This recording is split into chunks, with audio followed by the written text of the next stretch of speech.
бұл шампунь. Шампунь атауын қарасаңыздар, не деп жазылып тұр? Clear деп жазылып тұр. Clear. Clear деген қандай мағына білдіреді деп ойлайсыздар?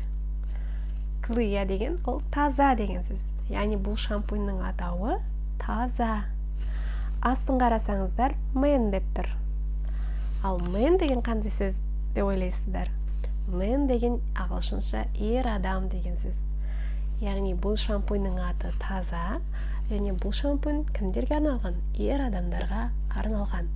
Яғни man деген сөзді көрсеңіздер, заттың сыртында кез келген, ол ер адамға арналған деген сөз.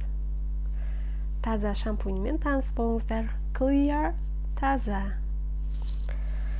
Келесі кезекте cream, яғни крем.